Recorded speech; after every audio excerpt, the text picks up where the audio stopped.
Mi nombre es Paloma Varela y soy psiquiatra en el Hospital de Mataró. Lo que os vengo a contar es la validación de la avergencia ocular como biomarcador para el trastorno por déficit de atención e hiperactividad. Este trabajo es el resultado de una colaboración durante varios años que empieza en el 2013 entre BrainGaze y el Hospital de Mataró. Antes de nada, ¿qué es el TDAH? El TDAH es una de las enfermedades de neurodesarrollo más prevalentes en la población infanto-juvenil, con una prevalencia entre el 5 y el 10%. La triada característica, sin meternos en lo que son todos los síntomas del DSM-5, son el déficit de atención, la hiperactividad y la incapacidad para inhibir acciones inapropiadas. De todos los síntomas que demuestra el DSM-5, los niños tendrían que cumplir 6 de 9 o 5 de 9 en el caso de los adultos. Y los síntomas han de estar presentes antes de los 12 años y sobre todo en varios ámbitos, no solamente en el ámbito académico. Muchas veces aparecen en la consulta pacientes que dicen no, es que no va bien en el cole, pero luego hay un buen funcionamiento a nivel social y hay un buen funcionamiento a nivel familiar. Tienen que aparecer en 2 o más ámbitos. En el momento actual, el diagnóstico que seguimos todos los psiquiatras y un poco ahora que vamos hacia direccionando la medicina, ¿no?, hacia un poco la digitalización, siempre va a ser el clínico. El clínico nunca debe de faltar, no podemos perder la humanización de la medicina. Pero sí que es verdad que tenemos que ir con la corriente e incluir nuevas maneras de diagnóstico y nuevos biomarcadores en el diagnóstico de nuestras enfermedades. Apoyamos el diagnóstico clínico con diferentes escalas y escalas neuropsicológicas. Hace unos años la FDA aprobó el método NEVA de coeficiente beta-teta en electroencefalograma para el diagnóstico del TDA. ¿Y dónde estamos ahora? En el año 2013, Hans Super, que es la persona referente de BrainGaze, se sienta en el despacho del cap de servei del doctor Cañete en Mataró y nos hablan de una relación imprevista que han visto sus estudios de biología, de la relación entre la atención y el sistema motor ocular común. Claro, de aquello ya han pasado 4 años, estamos terminando la investigación, pero realmente hemos vuelto del futuro y estamos en un futuro que evidentemente está para quedarse. La implantación de las nuevas tecnologías en la medicina está aquí y está para quedarse. Para que entendamos un poco cómo surge el diagnóstico a través de la avergencia ocular, vamos a empezar, os voy a contar un poco cómo vemos. Y vemos evidentemente por los ojos, nuestros 2 ojos se solapan con un ángulo de una profundidad de 164 grados y nuestros ojos nos permiten inicialmente, antes de la fijación de la imagen en la retina, primero realizan movimientos microsacádicos para después generar esta imagen en nuestra retina y que nosotros podamos extraer una información. Una vez que la imagen está en la retina, nuestros ojos se mueven. ¿Y cómo se mueven? Pues se mueven o en direcciones opuestas y sobre todo para intentar mantener una visión binocular única. Y esto es lo que es la avergencia ocular. Una vez que nuestra imagen está en nuestra retina, nosotros nos podemos acercar o nos podemos alejar de nuestro objeto. Y aquí es donde el ángulo de divergencia ocular aumenta o disminuye. Con lo cual, aquí tenemos la primera definición de lo que es la avergencia ocular, que son los movimientos oculares simultáneos para obtener una visión binocular única. En todo esto, ¿qué es la atención?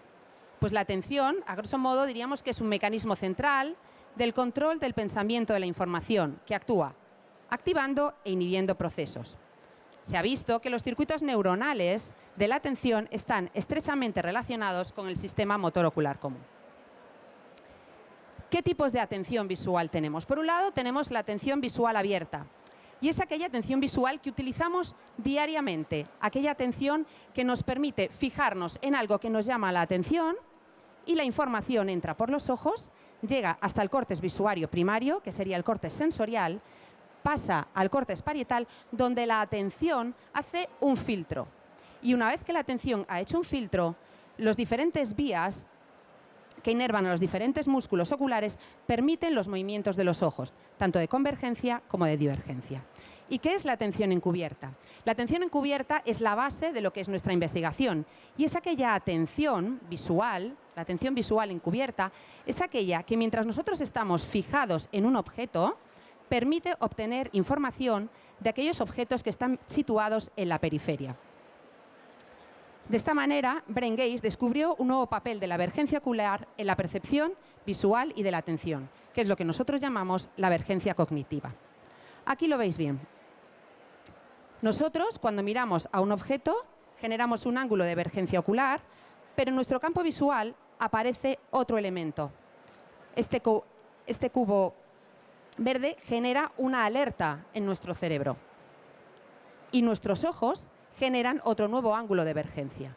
Así que durante la nueva fijación de la mirada, los estímulos visuales modularán este ángulo de avergencia en función de su capacidad para llamar la atención. Bien, esta es la parte basal de nuestra investigación y de la investigación de BrainGaze. Como veis aquí, nosotros se le dice al individuo que preste su atención en una imagen central. Esta imagen central inicialmente es una cruz. Y como veis aquí, el ángulo de avergencia ocular se mantiene normal. ¿Qué ocurre cuando nosotros le damos una consigna? Van a aparecer una serie de barras alrededor. Al final estamos llamando la atención del individuo y veis que el ángulo de avergencia ocular aumenta. Volvemos a la etapa base. Y en esta etapa lo que ocurre es que nosotros al individuo le vamos a dar pistas. Vamos a decir, se va a mover el objeto del centro, que te va a indicar que algo de su alrededor también se va a mover. Como veis, es aquí. En este momento en el que nosotros le estamos dando la pista, justo antes el ángulo de avergencia ocular vuelve a bajar. Volvemos a la posición inicial. Pero como nosotros ya le habíamos dado esta consigna al paciente de que una de nuestras cruces se iba a girar, veis que el ángulo de avergencia ocular cambia exponencialmente con respecto al basal. Esto mismo se replicó en estudios donde se valoraron los potenciales evocados en la zona parietal. Con lo cual, podemos pensar que si la insuficiencia de la convergencia es un trastorno de la visión común que se caracteriza por una visión binocular única y que muchos de los niños que tienen problemas de atención también mostraban insuficiencia de convergencia, el movimiento de la avergencia ocular podría representar un biomarcador de la atención visual y este marcador podría estar distorsionado en aquellos niños que sufren TDAH. ¿Cuál fue el objetivo del estudio? El objetivo inicial fue validar la validez diagnóstica de la prueba de avergencia ocular en la población infantil de 6 a 17 años y evaluar si esta prueba puede ser un indicador de la gravedad y un indicador pronóstico. La metodología es un estudio en fase transversal. Durante 3 años hemos estado recogiendo pacientes para evaluar esta validez diagnóstica. Son pacientes que previamente ni habían sido tratados ni habían sido diagnosticados. En la segunda fase, a los 12 meses de iniciar el tratamiento, volvemos a reevaluar la prueba de avergencia ocular. En este momento son los resultados que estamos a punto de sacar. Y la población a estudio son niños clínicos que vienen a nuestra consulta de psiquiatría infantil con sospecha clínica de déficit de atención o de alteraciones atencionales. Los criterios de exclusión que hemos utilizado en nuestro estudio son una capacidad intelectual menor a 70, alteraciones visuales o auditivas que interfieran con la prueba y enfermedades neurológicas graves que por su naturaleza o el tratamiento afecten a la atención. Esta es la prueba que BrainGaze ha adaptado a la población infanto-juvenil. Acordaros que inicialmente, cuando os comentaba en los estudios iniciales, hablábamos de unos puntitos y unas rayas.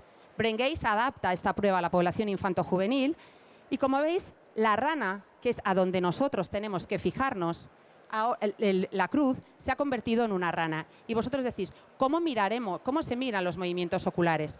Todos los movimientos oculares de estos niños que están realizando el videojuego o los pacientes que estaban realizando la tarea inicial, los movimientos oculares se validan mediante un rastreador de movimientos oculares a través de infrarrojos.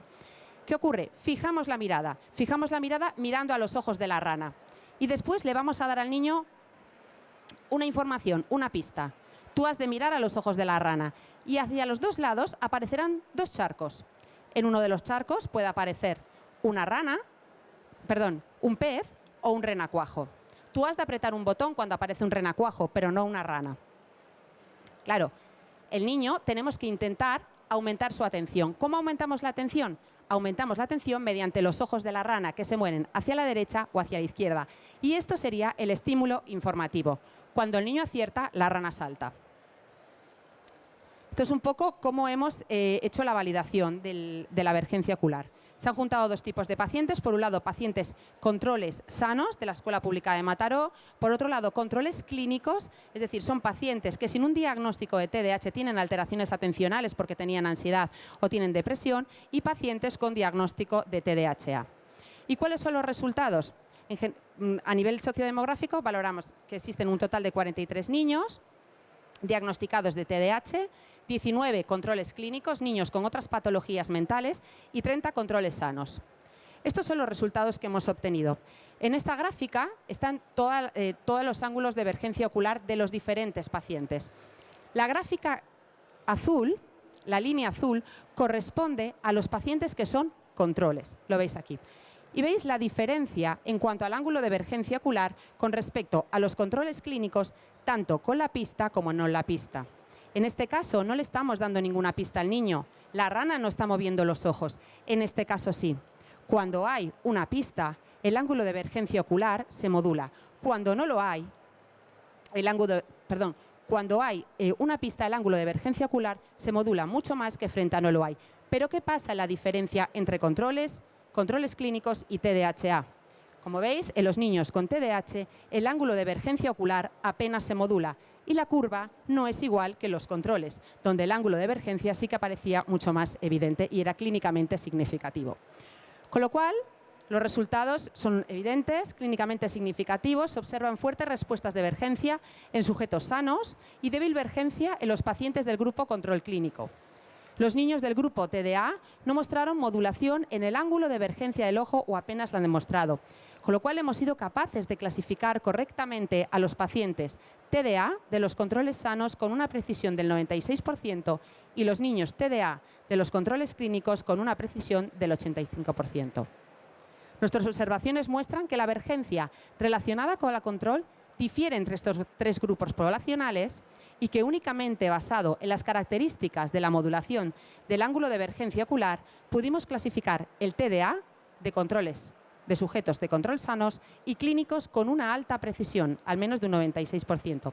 Por lo tanto, los resultados muestran que la evaluación de la emergencia durante la tarea de atención de los niños es una herramienta útil e independiente del observador para el diagnóstico del TDA infantil, siempre apoyándonos en la clínica, porque pienso que no puede existir una deshumanización de la medicina y siempre tenemos que seguir, el médico siempre tiene que estar al lado del paciente para diagnosticar, pero siempre apoyándonos en lo que está viniendo y lo que está por venir en la medicina. Muchas gracias y quería agradecer al doctor Cañete, a Hans Super de Brain Gaze y al doctor Ramos Quiroga por la ayuda en este trabajo de investigación.